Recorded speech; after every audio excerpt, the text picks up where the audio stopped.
आज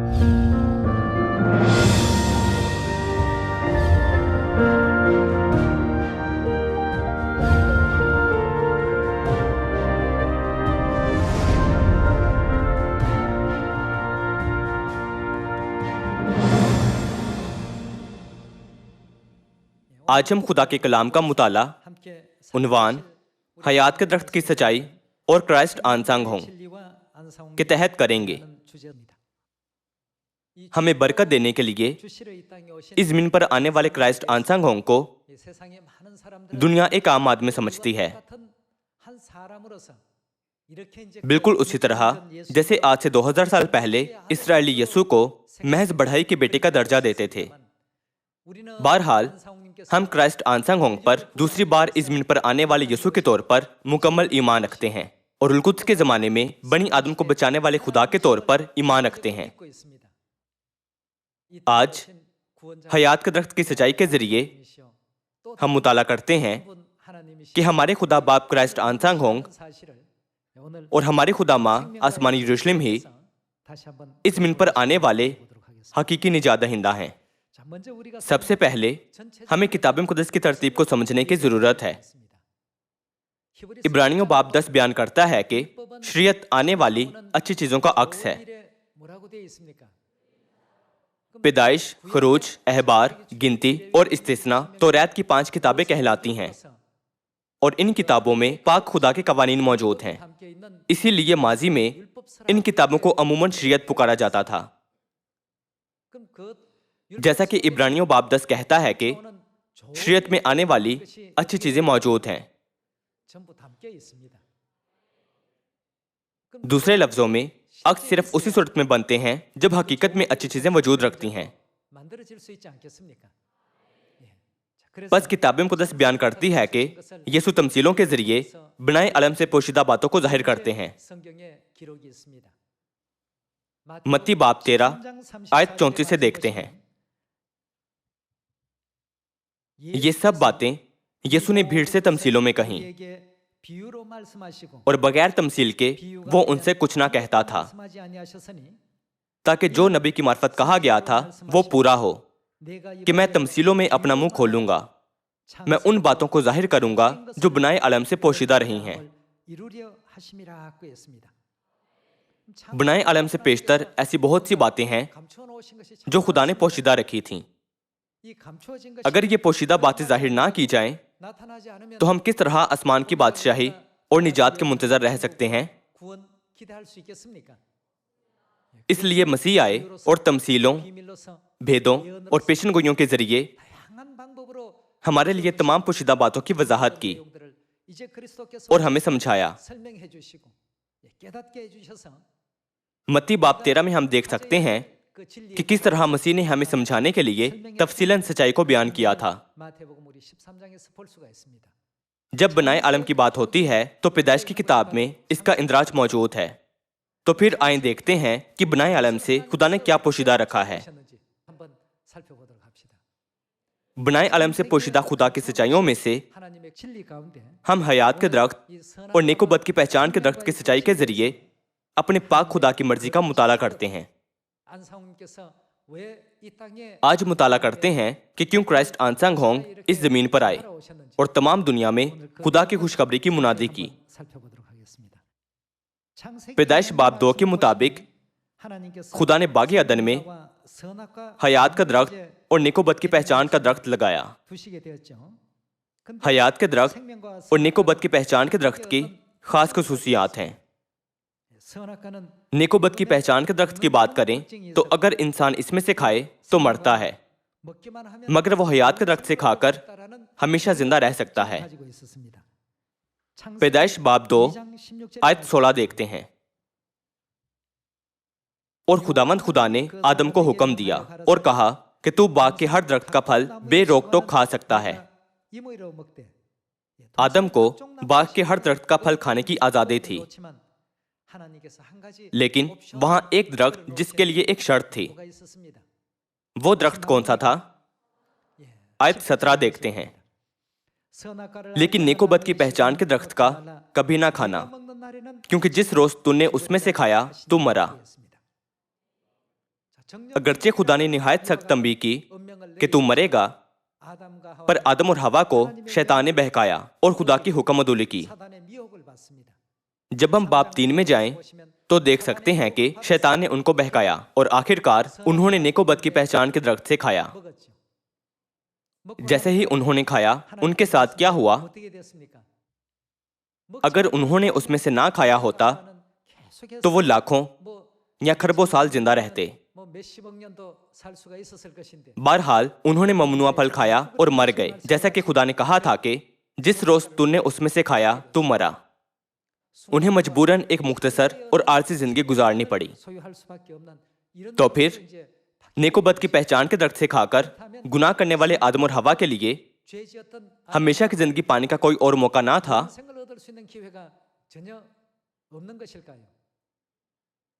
क्या हमेशा की जिंदगी को बहाल करने का कोई तरीका नहीं है? जी हाँ, है। पैदाइश बाब 3 आयत 22 देखते हैं। और खुदावंद खुदा ने कहा, देखो इंसान नेकोबद की पहचान में हम में से एक की मानंद हो गया। नेकोबद की पहचान के दरख्त से खाने के बाद अब कहीं ऐसा ना हो कि वो अपना हाथ बढ़ाए और हयात के दरख्त से भी कुछ लेकर खाए और कितना अरसा जीता रहे, हमेशा जीता रहे। क्या इसका ये मतलब नहीं कि अगर वो हयात के दरख्त से खा लें तो हमेशा जिंदा रह सकते थे? हत्ता कि नेकोबद की पहचान के दरख्त से खाने वाले गुनाहगार भी जिंदा रह सकते थे अगर वो सिर्फ हयात के दरख्त से खा लें। बहरहाल हयात के दरख्त के रास्ते की हिफाजत कौन कर रहा था? आयत 23 देखते हैं। इसलिए खुदामंद खुदा ने उसको बागे अदन से बाहर कर दिया ताकि वो उस जमीन की जिसमें से वो लिया गया था खेती करे। चुनाचे उसने आदम को निकाल दिया और बागे अदन के मशरिक की तरफ करोबियों को और चौगिर्द घूमने वाली शुलाजन तलवार को रखा कि वो जिंदगी के दरख्त की राह की हिफाजत करें। खुदामंद ने हयात के दरख्त की राह की हिफाजत के लिए करोबियों और शुलाजन तलवार को रखा ताकि गुनाहगार हयात के दरख्त तक रसाई हासिल ना कर सकें। यूं पैदाइश बाब 3 में खुदा ने हमें हयात का दरख्त अक्स के तौर पर दिखाया है। आज दुनिया के तमाम लोग कहते हैं कि हम गुनाहगार बने क्योंकि हमने मिरास में वो असल गुनाह पाया जो आदम और हवा ने नेकोबद की पहचान के दरख्त से खाकर किया। अगरचे लोग ये जानते हैं कि आदम और हवा ने नेकोबद की पहचान के दरख्त से खाया, लेकिन वो ये नहीं जानते कि हयात के दरख्त से कैसे खाएं। हम कैसे हयात के दरख्त से खा सकते हैं? तो फिर हयात का दरख्त है क्या? जैसा कि उन्हें इसके मुतालिक कोई इल्म नहीं, तो अगर हम उनसे पूछें क्या आपको मालूम है बागे अदन में हयात का दरख्त भी था, तो वो क्या जवाब देते हैं? हाँ ठीक है, मैं जानता हूँ कि आदम और हवा ने नेकोबद की पहचान के दरख्त से खाया, लेकिन क्या वहाँ हयात का दरख्त भी था? ये बहुत अहम हिस्सा है। तमाम लोग मौत की जिंजीरों में जकड़े करा रहे हैं।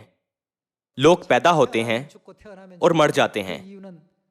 वजह यह है कि नेकोबद की पहचान के दरख्त से खाने का असल गुनाह तमाम बनी आदम में मुंतकिल होता रहता है। अगर ऐसा है तो फिर हम कैसे हयात के दरख्त से खा सकते हैं? और हयात के दरख्त की हकीकत क्या है? किताब मुक़द्दस कहती है कि कोई लफ्ज बेजुफ्त ना होगा। अब हम अक्स का जुफ्त देखेंगे और देखते हैं कि हकीकत कैसे नजर आती है। आइए देखते हैं कि हकीकत क्या है। जैसा कि हयात का दरख्त पुराने अहद में जाहिर हुआ, तो अगर हम सिर्फ उसमें से खाएं तो हमेशा जिंदा रह सकते हैं। नेकोबद की पहचान के दरख्त से खाने के बाद मौत को अपना मुकद्दर बना लेने वाले बनी आदम के लिए जिंदा रहने का सिर्फ एक ही तरीका है, वो हयात के दरख्त से खाने का तरीका है। हयात के दरख्त से खाना। अगर कोई लोगों को हयात के दरख्त से खाने का तरीका बताए तो ये बहुत अच्छी और मुबारक खबर होगी। बहरहाल किसने रास्ता बंद करने का हुक्म दिया था? खुदा ने। खुदा ने हुक्म दिया कि हयात के दरख्त के तमाम रास्ते बंद कर दो ताकि गुनाहगार कभी उस तक ना पहुंच सकें। बस जिन क्रोबियों को हुक्म मिला था वो शुलाजन तलवार के साथ रास्ते की हिफाजत कर रहे हैं। खुदा ने तमाम गुनाहगारों पर हयात के दरख्त से खाने की पाबंदी लगा दी। तो फिर हयात का दरख्त जो कि अक्स है, हकीकत में कैसे जाहिर हुआ है, यूहन्ना बाब 6 आयत 53 देखते हैं। यीशु ने उनसे कहा, मैं तुमसे सच कहता हूं कि जब तक तुम इब्ने आदम का गोश्त ना खाओ और उसका खून ना पियो, तुम में क्या नहीं, तुम में जिंदगी नहीं। आयत 54 देखते हैं, जो मेरा गोश्त खाता और मेरा खून पीता है उसकी क्या है, हमेशा की जिंदगी उसकी है। उन्होंने हमें बड़ी अहम तालीम दी। पैदाइश की किताब में किताब मुक़द्दस बयान करती है कि जब हम हयात के दरख्त से खाते हैं तो हमेशा की जिंदगी पा सकते हैं। लेकिन यूहन्ना बाब 6 में यीशु ने कहा, जो मेरा गोश्त खाता और मेरा खून पीता है हमेशा की जिंदगी उसकी है। पुराना अहदनामा अक्स है और नया अहदनामा उसकी हकीकत। बागे अदन में हयात के दरख्त से खाकर हम हमेशा की जिंदगी हासिल करते हैं। यूहन्ना बाब 6 में हम यीशु का गोश्त और खून खाकर हमेशा की जिंदगी हासिल करते हैं। नतीजतन हम ये समझ सकते हैं कि बागे अदन में हयात के दरख्त की हकीकत यीशु का गोश्त और खून है। इसीलिए ये कहा गया है कि शरीयत आइंदा की अच्छी चीजों का अक्स है। तो फिर बागे अदन में हयात के दरख्त के मुतल्लिक यीशु ने क्या कहा, जिसमें से हम खाकर हमेशा की जिंदगी हासिल करते हैं? यीशु ने कहा, जो मेरा गोश्त खाता और मेरा खून पीता है हमेशा की जिंदगी उसकी है। लेकिन यह भी मुश्किल है। अब तक हम ये समझे हैं कि यीशु का गोश्त और खून बागी अदन के हयात के दरख्त की हकीकत हैं। लेकिन यीशु का गोश्त खाना और उनका खून पीना मुश्किल है। हम किताब मुक़द्दस में से ये मालूम करते हैं कि यीशु का गोश्त खाने और उनका खून पीने का तरीका क्या है। मत्ती बाब 26 आयत 17 देखते हैं। और ईद फतिर के पहले दिन शागिर्दों ने यीशु के पास आकर कहा, तू कहाँ चाहता है कि हम तेरे लिए फसह खाने की तैयारी करें? उसने कहा, शहर में फलां शख्स के पास जाकर उससे कहना, उस्ताद फरमाता है कि मेरा वक्त नजदीक है, मैं अपने शागिर्दों के साथ तेरे यहाँ ईद फसह करूंगा। और जैसा यीशु ने शागिर्दों को हुक्म दिया था उन्होंने वैसा ही किया। और क्या तैयार किया? और जैसा यीशु ने शागिर्दों को हुक्म दिया था उन्होंने वैसा ही किया। और क्या किया? उन्होंने फसह तैयार किया और उसे मनाया। आयत 26 देखते हैं। जब वो खा रहे थे तो यीशु ने रोटी ली और बढ़कर देकर तोड़ी और शागिर्दों को देकर कहा, लो खाओ, ये मेरा क्या है? यूहन्ना बाब 6 में यीशु ने कहा, जो इब्ने आदम का गोश्त खाता और उसका खून पीता है उसकी क्या है? हमेशा की जिंदगी। और यीशु का गोश्त खाने और उनका खून पीने का वो तरीका फसह की सच्चाई में पोशीदा था। फसह पर रोटी को बरकत देते हुए यीशु ने क्या कहा था? यीशु ने कहा, ये मेरा बदन है। दूसरे लफ्जों में ये मेरा गोश्त है। और आयत 27 में फिर प्याला लेकर शुक्र किया, मैं का प्याला लेकर शुक्र किया और उनको देकर कहा, तुम सब इसमें से पियो, क्योंकि ये किसका खून है? ये मेरा वो अहद का खून है जो बहुतेरों के लिए गुनाहों की माफी के वास्ते बहाया जाता है। जो फसह की रोटी खाता और फसह की मैं पीता है वो इब्ने आदम के यानी यीशु के गोश्त और इब्ने आदम के यानी यीशु के खून को क्या करता है? वो उन्हें खाता और पीता है। और जब आप यीशु का गोश्त खाते और उसका खून पीते हैं तो क्या हासिल करते हैं? आप हमेशा की जिंदगी हासिल करते हैं। इसलिए फसह मनाने से कबल खुदा बपतिस्मा के वसीले हमारे पिछले गुनाहों को माफ करते हैं और हयात के दरख्त के रास्ते को खोलते हैं ताकि हम उस राह पर चल सकें। दूसरे लफ्जों में फसह मनाने की हकीकत का मतलब यह है कि हम खुदा की इजाजत से हयात के दरख्त तक रसाई पाते हैं। क्या ऐसा नहीं? जब यीशु पहली दफा जमीन पर आए थे तो उनका मकसद जिंदगी देना था। तो फिर जब यीशु पहली दफा आए थे तो क्या वाकई वो हयात के दरख्त की सच्चाई फसा के साथ आए थे? इकट्ठे यूहन्ना बाब 10 आयत 10 देखते हैं। चोर नहीं आता मगर चुराने और मार डालने और हलाक करने को। मैं इसलिए आया कि वो, दूसरे लफ्जों में यीशु का जमीन पर आने का मकसद है कि यहाँ वो का मतलब भीड़ यानी खुदा के लोग हैं कि वो जिंदगी पाएं और कसरत से पाएं।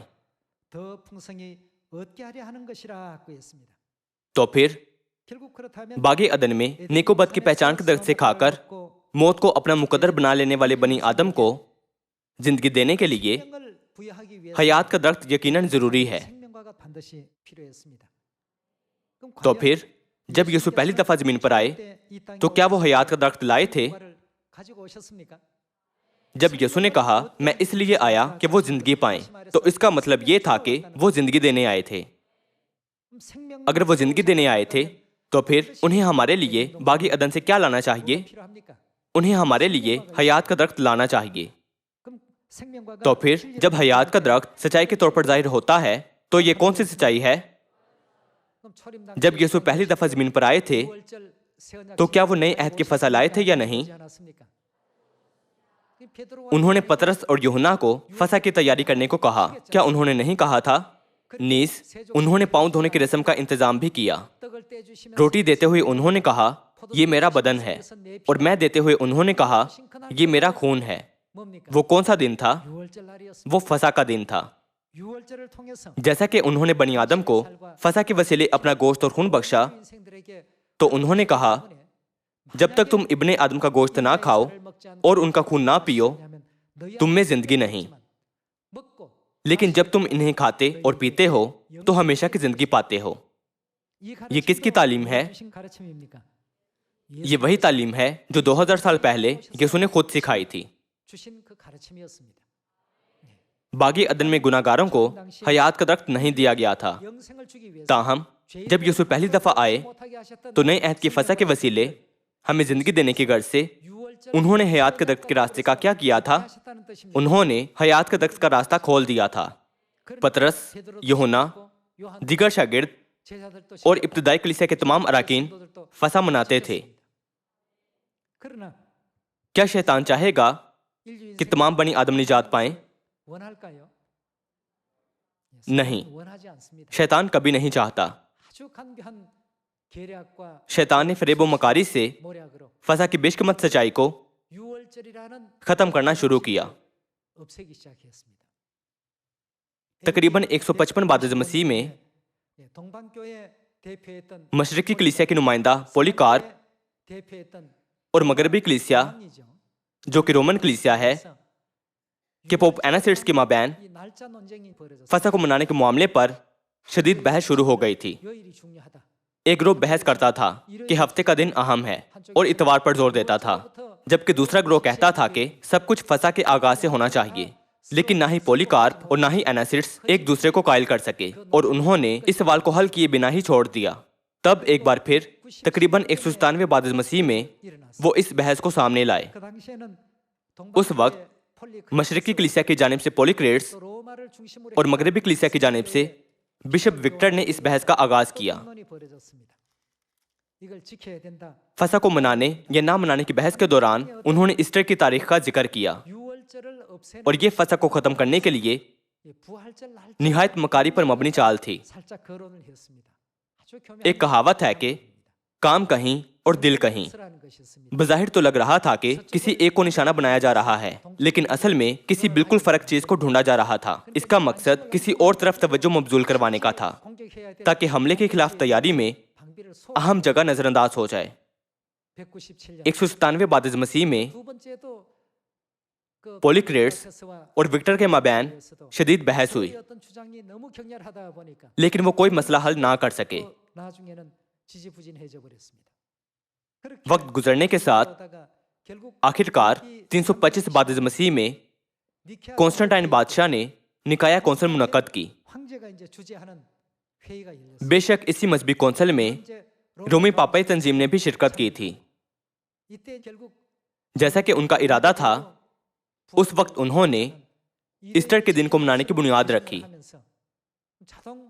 उन्होंने सख्ती से इस बात पर इसरार किया कि फसा वो ईद है जिसे यहूदी मनाते हैं, और आखिरकार फसा को खत्म कर दिया। यसू से तालीम पाने वाले रसूलों के बहुत से शागिर्द थे। वो मुसलसल कहते थे कि हमने उन रसूलों से तालीम पाई है जिन्होंने बराह रास्त खुदा से सीखा था। हमने अब तक यही सीखा है कि हमें निसान की 14वीं को यानी फसा को जरूर मनाना चाहिए। ऐसे खतूत मिले थे और अब तक मसीही तारीख में बतौर इंदराजात के महफूज हैं। जैसा कि फसा खत्म हो गई थी, तो इसका मतलब यह है कि वो सच्चाई जो हमें यीशु का गोश्त खाने और उसका खून पीने के काबिल बनाती है, इस जमीन से गायब हो गई। क्या ऐसा नहीं है? उस वक्त से बनी आदम लंबे अरसे तक तारीक दौर में रहे। लफ्ज तारीक के मानी है रोशनी ना होना। तारीक दौर में ना सच्चाई थी और ना ही खुदा पर ईमान था। अगर खुदा ऐसी जमीन पर आए जहां अरसा दराज से सच्चाई या ईमान नहीं है, तो फिर कौन बचेगा? अगरचे खुदा खुद इस जमीन पर आए और उन इंसानों को अपनी जिंदगी हासिल करने का रास्ता बताया था जो नेकोबद की पहचान के दर्द की वजह से मौत को अपना मुकद्दर बना चुके थे, पर वो रास्ता बंद हो गया और गायब हो गया। खुदा क्या कर सकते हैं? बनी आदम को एक बार फिर बचाने के लिए उन्हें क्या करने की जरूरत है? खुदा को दूसरी बार आने की जरूरत है। चूंकि सिर्फ खुदा ही सख्ती से बंद हयात के दर्द के रास्ते को खोल सकते हैं, और क्योंकि खुदा ने ही फरिश्तों को हुक्म दिया था कि हयात के दर्द का रास्ता बंद कर दो, तो इसलिए खुदा के सिवा कोई इस राह को खोल नहीं सकता। सही? इसीलिए किताब मुकद्दस बयान करती है कि खुदा दूसरी बार इस जमीन पर उस सच्चाई को बहाल करने आए हैं जो बिगाड़ दी गई और बर्बाद कर दी गई थी। और ये सच्चाई लाने की वजह यह है कि वो हमें अब तक कायम रहने वाली जिंदगी दें।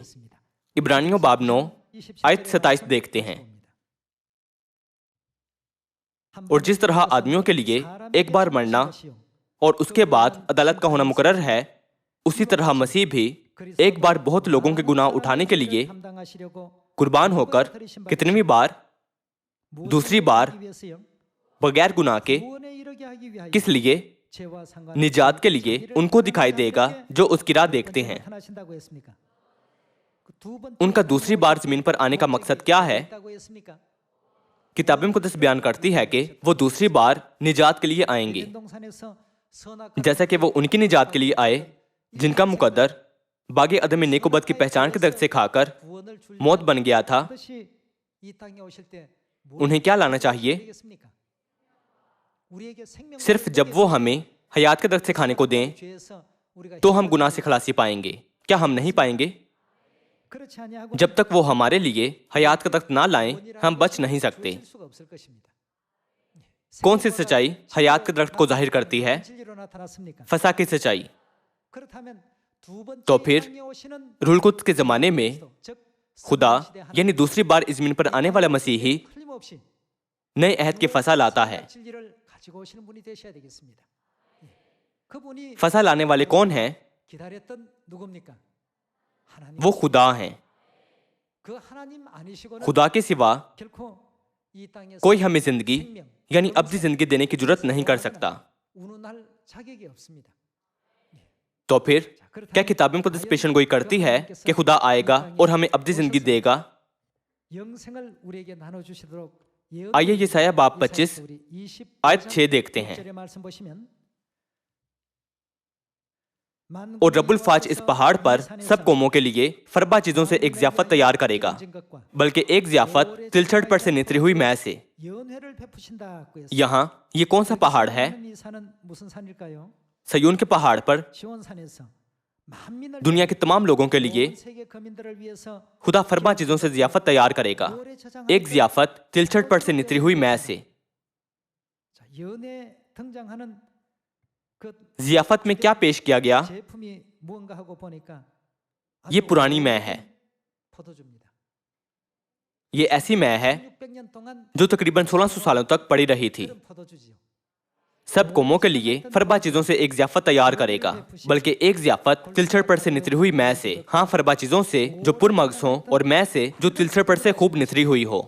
325 बाद मसीह से लेकर हमें बचाने के लिए बाप आनसंगों का हमारे लिए नए अहद की फसा की सच्चाई का ऐलान करने तक 1600 सालों तक पड़ी रहने वाली ये मैं पुरानी मैं है। चूंकि नए अहद की फसा इस अरसे के दौरान मनाई ना गई थी, इसलिए किताब मुक़द्दस बयान करती है कि ये मैं पुरानी मैं है। एक ज़ियाफत तिलछड़पट से निथरी हुई मैं से, और वो इस पहाड़ पर उस पर्दा को जो तमाम लोगों पर पड़ा है और उस निकाब को जो सब कौमों पर लटक रहा है दूर कर देगा। वो हमेशा के लिए क्या नाबूद करेगा? ये सबसे ज्यादा अहम है। तिलछड़पट से निथरी हुई मैं से जो काम खुदा करेगा वो मौत को नाबूद करना है, यानी हमेशा की जिंदगी देना। मैं जो हमें अब्दी जिंदगी देती है। जब हम किताब मुक़द्दस में बढ़ाए या घटाए बगैर मैं के बारे में सोचें तो क्या सामने आता है? सिर्फ फसा की मैं। वो मौत को हमेशा के लिए नाबूद करेगा और खुदामंद खुदा सबके चेहरों से आंसू पोंछ डालेगा और अपने लोगों की रुसवाई तमाम सरजमीन पर से मिटा देगा, क्योंकि खुदामंद ने यह फरमाया है। और उस वक्त यूं कहा जाएगा, लो ये हमारा कौन है किसने तिलछड़पट से नितरी हुई मैं से मौत को नाबूद किया और हमें अब्दी जिंदगी दी। लो ये हमारा खुदा है। किताब मुक़द्दस इन अल्फाज पर जोर देते हुए बयान करती है कि ये हमारा खुदा है। इस जमाने में कौन फसा की रोटी और मैं लाया और हमें नए अहद के जरिए अब्दी जिंदगी की बरकत दी? शायद कुछ लोग कहें, अगर मैं रोटी और मैं से फसा की मुनादी करूं तो क्या मैं खुदा हूं? उसे ऐसा करने दें।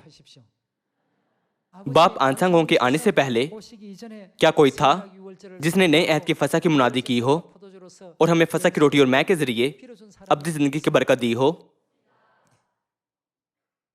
हता कि अगर वो लफ्ज फसा का इस्तेमाल करें तो कभी भी उसका मतलब ये नहीं होता। यहूदी एक लंबे अरसे से फसा का लफ्ज इस्तेमाल कर रहे हैं, पर वो आज तक यीशु को मसीहा नहीं मान सके। आज के दिन तक वो यीशु को महज एक आम आदमी यानी बढ़ाई का बेटा समझते हैं। दूसरे लफ्जों में उनकी फसा पुराने अहद की फसा है और उन्होंने पुराने अहद की फसा की रूह मिरास में पाई है, मगर उनके पास नए अहद की फसा नहीं है। आयत 8 देखते हैं। खुदामंद खुदा सबके चेहरों से आंसू पोंछ डालेगा और अपने लोगों की रुसवाई तमाम सरजमीन पर से मिटा देगा, क्योंकि खुदामंद ने यह फरमाया है। और उस वक्त यूं कहा जाएगा, लो ये हमारा खुदा है। चूंकि किताब मुक़द्दस हमें बताती है कि जिसके पास ये निशान होगा वही खुदा की दूसरी आमद होगा, तो फिर हम किताब मुक़द्दस की तालीमात को कैसे रद्द कर सकते हैं? अगर कोई शख्स इस निशान के साथ आने वाले खुदा को नहीं पहचानता तो वो यीशु को मसलूब कर देने वाले यहूदियों जैसा ही है। और उस वक्त यूं कहा जाएगा, लो ये हमारा खुदा है। हम उसकी राह तकते थे और वही क्या करेगा? वो हमको बचाएगा, यानी वो हमें निजात देने के लिए दूसरी बार आता है। अगर कोई शख्स तिलछड़पट से नितरी हुई मैं लाए और हमें अब्दी जिंदगी की बरकत दे तो वो कौन होगा? लो ये हमारा खुदा है। हम उसकी राह तकते थे और वही क्या करेगा? हमको बचाएगा। ये खुदामंद है। हम उसके इंतजार में थे। हम उसकी निजात से खुशो खुर्रम होंगे। किताब मुक़द्दस इसके बारे में इतना वाज़ेह बयान करती है कि क्राइस्ट आनसंग होंग इस जमीन पर आए और अपने बच्चों को बख्शा कि रूह कुद्स के जमाने में अपनी आसमानी माँ से मिले, जिन्हें हमने एक बार खो दिया था, और हमें रूह और दुल्हन के बारे में हर सच्चाई सिखाई। हम कैसे इन तमाम तालीमात का इनकार कर सकते हैं? जब हम बाप की तमाम तालीमात की पैरवी करते हैं तो हम क्या पाते हैं? निजात। हमें निजात देने की गर्ज से बाप ने हमें तमाम तालीमात दी, जैसे कि अब्राहम का खानदान और माँ, यरूशलेम माँ और माँ आब हयात का मंबा। तमाम सच्चाइयां बाप ने दी। 2000 साल पहले यहूदियों ने मसीह के तौर पर इस ज़मीन पर आने वाले यीशु को ना पहचाना था, बल्कि उन पर मलामत की कि तू आदमी होकर अपने आप को खुदा बनाता है, और उन्हें संसार करने की कोशिश की। अब भी बिल्कुल वैसा ही है। लोग खुदा आंसांगों का यकीन नहीं करते, बल्कि उन पर मलामत करते हैं सिर्फ इसलिए कि वो इस ज़मीन पर जिस्म लेकर आए। ताहम चूंकि खुदा का मुकर्ररा वक्त आ गया है, तो दुनिया के लोग खुदा के हजूर आ रहे हैं। ऐसा लगता है कि उन्हें खुदा के नूर का शऊर हासिल होने लगा है। आसमानी बाप और आसमानी माँ, अब सामनिया से लेकर जमीन के इंतहा तक तमाम दुनिया में इनकी मुनादी की जा रही है। जब भी हम खुशखबरी की मुनादी कामिल ईमान के साथ करते हैं तो खुदा उनकी आंखें खोल देते हैं जो किताब मुकद्दस को देखते हैं, उनके कानों को जो सुनते हैं, और सच्चाई को समझने के लिए उनके दिलों को। जब पौलुस रसूल ने उन औरतों में मुनादी की जो सब्बत के दिन दरिया पर जमा हुई थीं, तो जो पौलुस को सुन रही थीं, उनमें से लुदिया नामी औरत ने अपना दिल खोला था। किताब मुकद्दस कहती है कि खुदा ने उसका दिल खोला ताकि पौलुस के पैगाम पर ध्यान लगाए। उसने उस दिन से खुशखबरी को कबूल कर लिया और खुदा पर ईमान भी रखना शुरू कर दिया था। इस जमाने में भी जब हम क्राइस्ट आंसंग की जो रूल कुद्स के जमाने में खुदा हैं निडर होकर मुनादी करते हैं, तो तारीकी की तमाम ताकतें पसपा हो जाती हैं। अगर आप बरकी लालटेन को पकड़े रहें और गहरी तारीकी में इसको इस्तेमाल करने से हिचकिचाएं, तो इसकी बैटरी खत्म हो जाएगी। हमें इसे ज्यादा अरसे तक रख छोड़ना नहीं चाहिए। जब भी इस्तेमाल का मौका मिले, हमें इसको इस्तेमाल करना चाहिए। मुनादी के काम में पाक रूह का तमाम फजल जो हमें बख्शा गया है, अगर हम इसको इस्तेमाल ना करें तो बैटरी की तरह खारिज हो जाता है। लेकिन अगर हम इस्तेमाल करते रहें तो फिर ये बार बार बढ़ती जाएगी, ताकि हम ज्यादा बेहतर तौर पर अपनी रोशनी चमका सकें। इसलिए हम और मेहनत से मुनादी करें कि हमारे बाप आंसांग होंग खुदा हैं, आसमानी माँ इस ज़मीन पर आ गई हैं। हम खूब मेहनत से बापुर माँ की मुनादी करें, फिर आसमान की बादशाही में हमारे बापुर माँ हमें अपनी जिंदगी का ताज देंगे जो कभी वापस ना लिया जाएगा। मैं उम्मीद करता हूँ कि इस वाज के वसीले आप बहुत सा फजल हासिल करें। आपका बहुत शुक्रिया।